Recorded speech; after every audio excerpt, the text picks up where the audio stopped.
yang sedang kamu doakan sedang Tuhan kerjakan.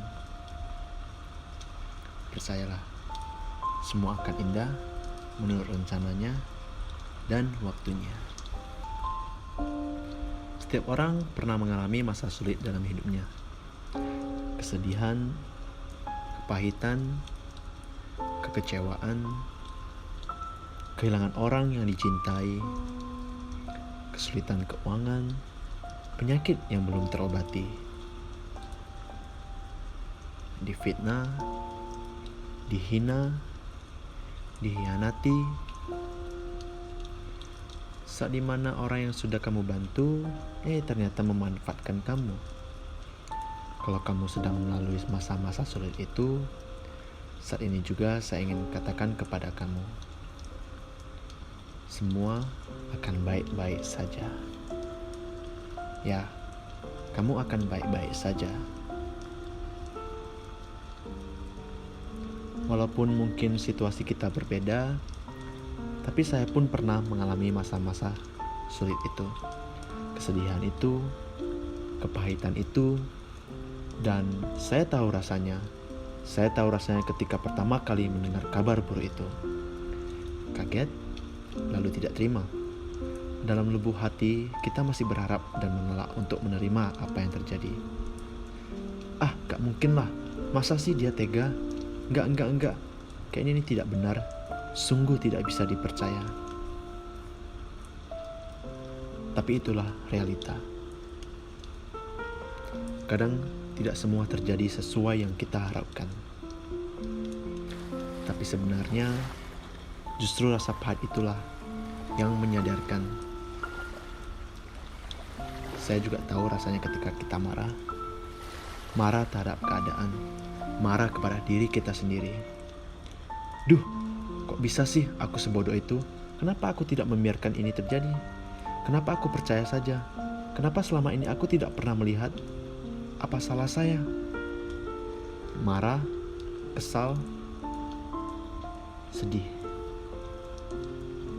adalah luapan emosi yang wajar. Tapi ingat, jangan sampai kamu terperangkap di dalamnya. Tuhan memegang kendali, membawamu ke suatu tempat yang lebih baik lagi. Tuhan membiarkan yang buruk hilang, karena tidak lama lagi yang lebih baik akan datang. Tuhan sedang mempersiapkanmu, menguatkanmu, membentukmu. Kemudian perlahan kita mulai sadar. Katanya badai akan berlalu. Katanya saya harus bisa melupakan. Katanya saya harus bisa melihat ke depan dan menjadikan ini pembelajaran. Tapi kok nggak mudah ya?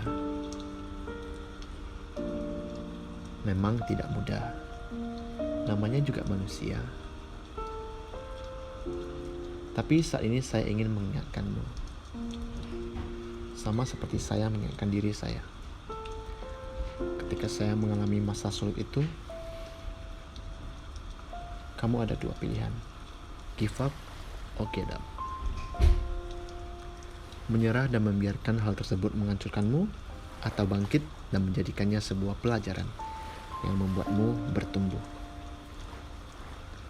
Ada hal di hidup ini yang tidak bisa kamu kendalikan dan tidak bisa kamu ubah. Terimalah. Terimalah dengan tangan terbuka. Terimalah dengan ikhlas. Maafkan juga orang-orang yang sudah melukaimu. Dan yang paling penting, maafkan juga dirimu. Tidak perlu mengeluh tentang apa yang salah. Yang hilang akan digantikan, yang sakit akan dipulihkan, yang diambil akan dikembalikan, yang berkurang akan ditambahkan, dan yang salah akan diluruskan. Jadi jangan biarkan dirimu larut akan kesedihan itu. Jangan biarkan kamu terperangkap di lembah kelam itu. Tetaplah tegar, melangkah dengan kesabaran. Tetaplah tersenyum dengan ketulusan. Tetaplah bersyukur. Di saat sulit sekalipun, tetaplah percaya walaupun kamu belum bisa melihat segalanya. Tetaplah setia walaupun kamu tahu ini bukan saat yang mudah. Apapun yang sedang kamu doakan, sedang Tuhan kerjakan. Percayalah, semua akan indah menurut rencananya dan waktunya. Dan saya yakin sama seperti kita semua, kamu pun pasti akan baik-baik saja.